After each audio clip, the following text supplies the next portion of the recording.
de Montcellet. Lei da periodicidade de Montcellet. A lei anterior, a atualmente trabalhada, era a de Mendeleev. Né? A de Mendeleev colocava os elementos em ordem crescente de suas massas atômicas. Mas aí essa ideia foi rapidamente descartada e passou a existir aí a ideia de colocar em ordem crescente dos números atômicos, ou seja, das quantidades de prótons existentes no núcleo de cada átomo. Ok? Pessoal, aqui, né, S, P, D e F é a terminação. Quando você está fazendo a distribuição eletrônica lá, de acordo com o diagrama de Linus Pauling. Termina em S e em P, elementos representativos. D e F são os elementos de transição. Aí você tem os que terminam em D, ó, que é esse miolozinho aqui da tabela. Os que terminam em D, eles são chamados de transição externa. E os que terminam em F, os latanídeos e os actinídeos, eles são chamados de elementos de transição interna. Ok? E aqui o livro de vocês traz, né, exemplos de cada uma das famílias. Isso foi comentado, eu gravei um vídeo sobre isso, disponibilizei lá, né, em um dos links passados. Tá? E aí o que é que o aluno tem que saber? Ele tem que saber que existe uma correlação muito grande entre a configuração eletrônica e a distribuição da tabela, né? A distribuição lá na tabela. Lembrando também, ó, quase passei batido aqui, você tem as linhas horizontais, são chamados de... Alguém fala aí rapidinho para mim? As linhas horizontais. Professor, São quais são as linhas horizontais? Eu não sei né? o que é horizontal, vertical. É período de família. Ó, as verticais, alguém que perguntou, só um momento, Pedro. As verticais é essas em pé, né? As verticais é em pé. Tipo aqui, ó, onde eu estou passando com o cursor. As horizontais são as deitadas, né? As que estão deitadas. Olha lá, Pedro. As horizontais, os períodos, eles indicam... Observe que eu tenho 7 períodos, ó. 1, 2, 3, 4, 5, 6, 7. Eles indicam justamente a quantidade de camadas lá na eletrosfera daquele átomo. Por exemplo, se eu pego aqui o hidrogênio, ele está no primeiro período. Quer dizer que o elétron lá, na eletrosfera lá do hidrogênio, o elétron que ele possui, que no caso é só um, vai estar ocupando uma única camada. Se eu pego aqui na sequência, ó, a segunda casinha da primeira coluna, o lítio, os elétrons do lítio encontram-se em 2 camadas lá na eletrosfera. Ou seja, as linhas horizontais, as deitadas, indicam a quantidade de quê? De camadas lá na eletrosfera. Pegou os tantos elétrons e distribuiu. Colocou em quantas camadas, no final das contas? Colocou em 7 camadas? Olha o frâncio lá no final, né? Ó, o frâncio, na primeira coluna lá embaixo. Quem tiver com a tabela... Deixa eu ver onde é que tem uma tabela aqui, pessoal. É porque, como é resumo, né, revisão, eles não vão trazer a tabela para não ocupar muita coisa. Mas quem tiver uma tabela vai saber que esse finalzinho aqui, ó, é o frâncio. Justamente, ele vai possuir seus elétrons distribuídos em 7 camadas. E aí, vale a pena dizer, pela pergunta que me fizeram agora há pouco, é importante eu falar também o seguinte, olha. As famílias, elas indicam as quantidades de elétrons existentes na camada de valência. Por exemplo, família 1, 1 elétron na camada de valência. Não é assim? Família 2. Família 2, 2 elétrons na camada de valência. Família 3, família 13, aqui, ó. Família 13, obrigado aí pelo retorno, tá? Obrigado. Família 13, pessoal, família 13, que é essa primeira aqui, ó, do amarelinho aqui, ó, dos que terminam em P. Família 13 tem 3 elétrons na última camada, na camada de valência. E aí, família 14 vai ter 4, família 15 vai ter 5. Exemplo, o nitrogênio aqui está no comecinho. O começo da 14 é o carbono. Na 16, O oxigênio, família 16, tem quantos elétrons na última camada? Tem 6. Família 17, importantíssimo, porque é a família dos halogênios, não é? Flúor, cloro, bromo, iodo, não é? Esses são muito falados.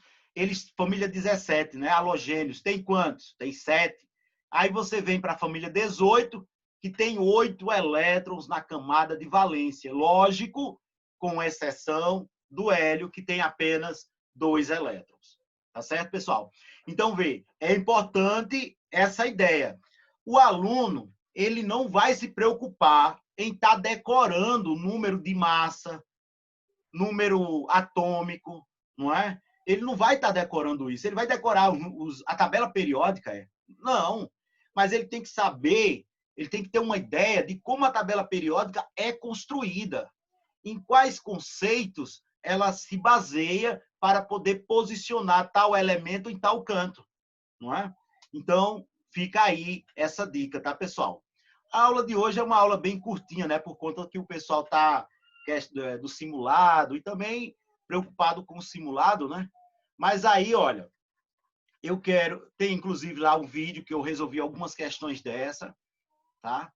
O que é que eu quero falar com vocês aqui? Mesmo que não dê para falar muita coisa, mas eu quero iniciar a ideia, essa abordagem. Olha lá. Eu tenho as propriedades periódicas dos elementos. Essa abordagem ela é importante. Por quê? Porque eu vou ter algumas propriedades que vão influenciar no comportamento dos elementos durante as reações químicas. E aí é importante eu conhecer essas propriedades mais importantes. E elas são chamadas de propriedades periódicas ou tendências periódicas, como o livro está colocando. Porque é com base em quê? No número atômico. Colocando os elementos em ordem crescente dos números atômicos, eu termino ficando com certas propriedades que vão se repetir de tempos em tempos. A cada tantos números atômicos que passar, aquela tal propriedade vai se repetir. Como a gente está vendo aqui, ó, elétrons de valência. Olha lá, pessoal, esse gráfico aqui está muito legal, muito bom para entender essa ideia. Elétrons na última camada, ó. O elemento que tem um, vai ter um na última camada, lógico. Mas observe que a coisa vai ocorrendo de maneira uniforme a variação, ó. Quando chegar no elemento de número atômico 11, aí a coisa vai se repetindo, ó. Vai se repetir novamente. Aí o que a tabela periódica fez? Pegou o elemento de número atômico 1, pegou o elemento de número atômico 11 e colocam eles em uma mesma família, em uma mesma linha vertical. Por quê? Porque eles vão ter a mesma quantidade de elétrons na última camada. E é isso que influencia principalmente o comportamento químico deles, né? O comportamento reacional. Aí nós temos que considerar isso aqui, ó. Raio atômico, raio iônico, energia de ionização, afinidade eletrônica, eletronegatividade, todos esses componentes aí. Agora, qual que é o mais importante para a Enem, para vestibulares atuais? Raio atômico e iônico, energia de ionização e eletronegatividade. Esses três são de fundamental importância que o aluno conheça, que o aluno entenda do que nós estamos falando. Então, veio raio atômico. Vou aqui, falta 5 minutos. Estou de olho na hora, pessoal. Raio atômico. Raio atômico, claro, quanto maior o raio, maior será o volume, né, do átomo. Então, átomos que têm muitas camadas, eles têm um volume maior, uma dimensão maior, consequentemente, possuem um raio atômico também, o quê? Maior. Então, quanto mais camadas, maior o raio. Por que eu estou abordando isso? Porque você vai olhar essa tabelinha aqui, ó. Ó, tudo se resume a essa tabelinha aqui, ó. Compreenda essa tabelinha. Na linha vertical, chamada de família, eu estou repetindo, pessoal, é proposital mesmo que eu repito, que é por conta da fixação. Vocês têm muita coisa para decorar num terceiro ano, muita preocupação. E certos detalhes são decorados com a fixação. Então, vê, ó, em uma família, ou seja, em uma coluna vertical, quanto mais eu vou descendo, né, ali na família, maior vai sendo a quantidade de quê? De camadas. Não é isso que a gente viu que representa os períodos? Terceiro período, 3 camadas. Quarto período, 4 camadas. Frâncio, lá embaixo, apareceu o Frâncio. Sétimo período, possui 7 camadas em sua eletrosfera. Aí, como é que eu tenho o comportamento do raio?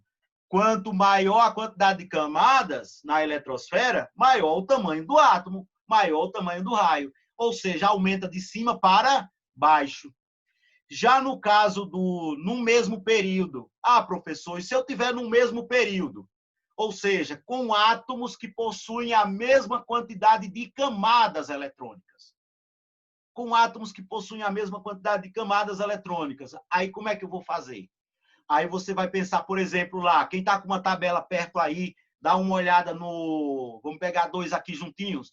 Olha o sódio e olha o magnésio. 2 juntinhos. Qual dos dois terá um raio atômico maior? Já que os dois possuem a mesma quantidade de camadas. Aí vai ser, olha a regra, vai ser aquele que tiver mais à esquerda. Aquele elemento químico que no mesmo período, eu estou comparando 2 de um mesmo período, uma mesma linha horizontal. Aquele que tiver o número atômico menor, ou seja, aquele que está mais à esquerda, ele terá o maior raio atômico. Por isso que a setinha aqui está o quê? Está apontando para a esquerda. Pessoal, está dando para entender o raciocínio aí? Alguém dá um retorno? Alguém respondeu no chat. Ok. Beleza, ótimo. Pessoal, aí, 2 minutos. Oh, meu Deus, hoje foi... Olha lá. O raio atômico, o raio iônico. O que é que eu vou falar de um raio iônico? Em termos de íon, eu tenho o ânion e tenho o cátion. O ânion é aquele que ganha o elétron, beleza. Se ganhou, chegou alguma coisa para a eletrosfera. A eletrosfera fica maior. Então, o raio do ânion é sempre maior do que o raio do átomo que o originou. Por exemplo, o flúor neutro e o flúor que ganhou um elétron, o ânion. O raio do ânion é sempre maior. E, para finalizar aqui, que já está estourando meu tempo com vocês, o raio do cátion. O raio do cátion será sempre o quê? Será sempre menor em relação ao átomo neutro que o originou. Por quê? No caso do cátion, perdeu alguma coisa. Perdeu o quê? Perdeu o elétron. Se perdeu o elétron, a eletrosfera fica menor. Então, o raio do cátion é sempre menor do que o raio do átomo neutro que o originou. Pessoal, coloque um nome no chat aí, para mim ter uma relação de frequência. E aí eu digo que eu desejo aí um bom simulado aí para vocês, tá certo? Coloquem o nome. Hoje foi, meu Deus do céu, hoje foi muito rápido, né? Lembrando, né, que aí eu estou disponível se vocês quiserem mandar perguntas para mim ao longo da semana. Eu sou muito ocupado, que eu dou aula em 3 escolas, aquela coisa toda, mas quem manda sabe que quando eu visualizo, eu respondo, tá? Eu posso, de repente, não visualizar na hora, mas assim que eu visualizar, eu mando, eu tiro ali a dúvida, eu resolvo a questão, né? O que o aluno estiver precisando ali naquele momento relacionado à química ali, fica à vontade, tá certo? Mande. Agora, mande por algo privado, porque como chega muitas mensagens nos grupos, não dá para mim. Eu estou com 70 grupos em meu celular. Não dá para acompanhar. Tá certo? Ok, pessoal. Bom simulado para vocês. Desejo um excelente simulado. Usem-o para treinar a administração de tempo também, que é o mais importante, é o que faz a diferença daquele aluno que está estudando, que está no ritmo bom de estudo. você tem os 2 alunos que tá sabendo top, tá sabendo tudo de tudo. Aquele que tem mais ferramentas para administrar o seu tempo, né, durante a realização da prova, ele vai sair muito melhor, tá? Administrar o tempo é essencial. Tá certo, pessoal? Então, ó, tchau, tchau aí para vocês, ok? Tchau.